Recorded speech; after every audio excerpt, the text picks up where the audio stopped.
This one, just like Mr. Akulu said when we first met you, we met at CERN, the European Center for Nuclear Research, last summer, and there were teachers from 37 different countries. One of them, named Milan Petrovic, he's a teacher in Novi Sad, Serbia, and he teaches to students who have various disabilities. And so he came up with a way where they could be active and tactile to learn about Rutherford's Gold-Foil Experiment. So what we're going to use today, instead of a gold nucleus, we just have a piece of cardboard. Instead of alpha particles, you have pieces of mains. And what we're going to do, we're going to have you come up and stand behind this line and try and hit the target. And we're going to count how many go through versus how many bounce back. And we should be able to have an estimate of the size of this compared to the size of the frame. So this is just an approximation, more showing the method that he used, rather than actually expecting to get precise results. And you can think about how to improve this model, or how to fine-tune it to get better results, as we're throwing it, and then we'll ask you later. So before we start having people throw, can I get one or two volunteers who like to write, to keep a tally up on the board? Each time a mace hits on target, then just make a mark like that, so then we can have, like, next time it hits another mark and so on. And when you get to 5, go across and then there's tallies of 5. Does that make sense? Same with each time it misses, but when it misses within the target. If it misses the target entirely, then we think, well, that's in an adjacent atom, and we won't count that for this experiment. Does that make sense? Perfect. Okay, so when you're ready to count, and we can start having people come up. Oh, excellent. So that will work better. So we can start having people come up and throw at our target.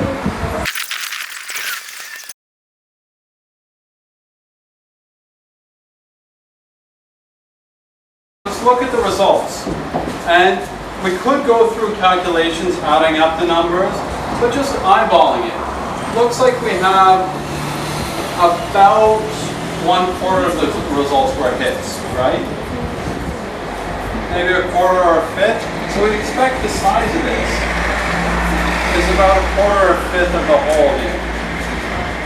It looks like it's a little big, a little bigger than that, so we still have a little bit of a bias, but we can see how this could be used in the case of an atom, because the nucleus of an atom, does anyone know how big it is?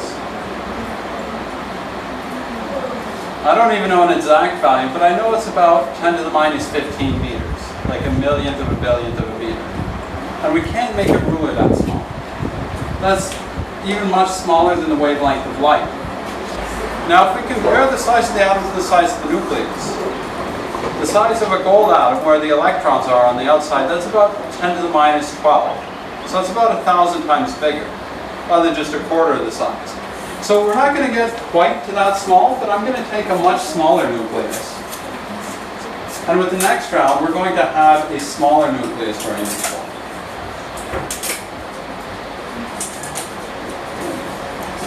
So now this is our new nucleus. And I'm sorry to whoever's throwing it, you'll probably end up missing a lot more than the previous one. Before we continue throwing at this target, do we think we'll learn much more by standing, having people throw 20, 30, 100 more at this target? So that's a question. Do we think we're going to learn more if we take the time to have other people throw at it?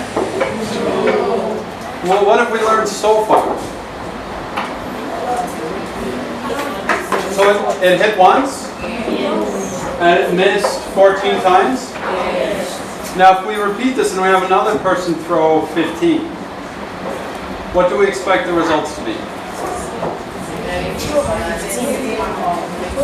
Maybe they'll hit once and miss 14 times? Okay, if we get that result again, we can expect that'll usually happen and we don't need to repeat it more. So now that we've thought about it a little bit, let's have the next person throw and see what happens.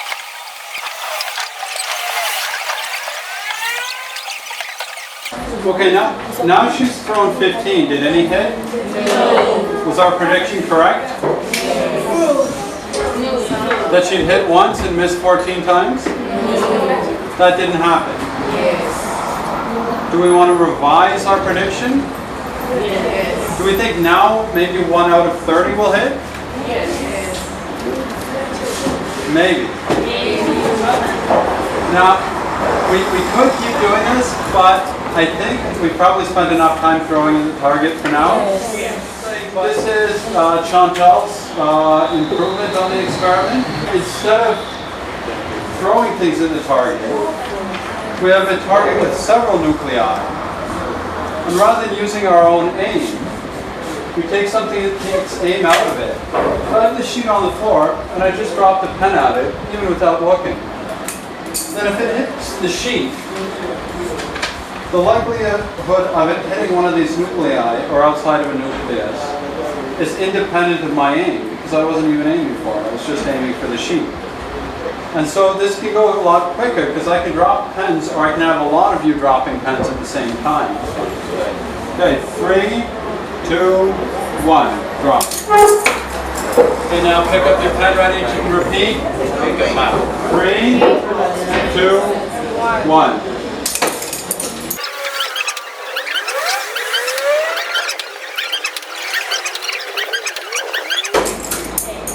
Okay, before we do the next round, each of you look at your sheet, count up the number that are within the circle or touching the edge, and how many are outside of the circle. So after 10 throws, we have a total of...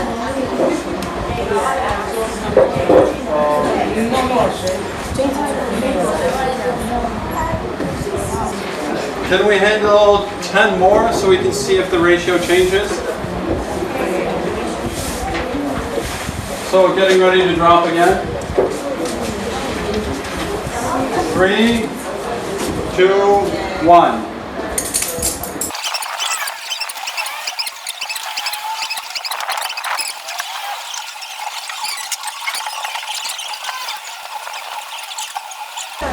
Okay, so now our total is 46.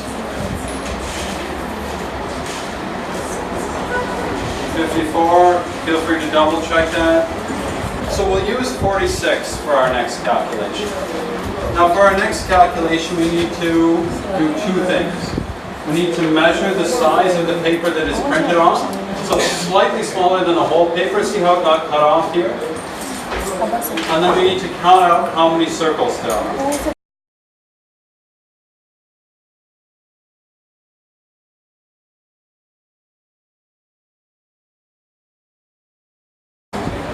Okay, this works out to a little bit less than 1. 0.96. 0.96. Well, it's pretty close to 1 centimeter, so we can check if the radius of those nuclei are just under 1 centimeter, or if their diameter is just under 2 centimeters. Can I get someone with a ruler to check the diameter of these nuclei, please? 1.8, and we were expecting 1.92. So that's pretty close, right? It's 1 millimeter off. And if we were to repeat it, instead of dropping it 20 times each, dropping it 40 times each, 50 times each, maybe we get an even more precise value.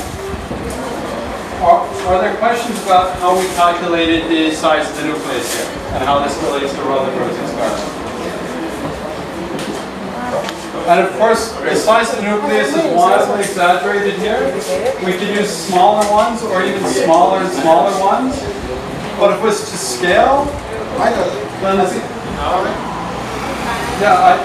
Okay, I'll stop mid-sentence. Over to Chris. Chris, please start talking.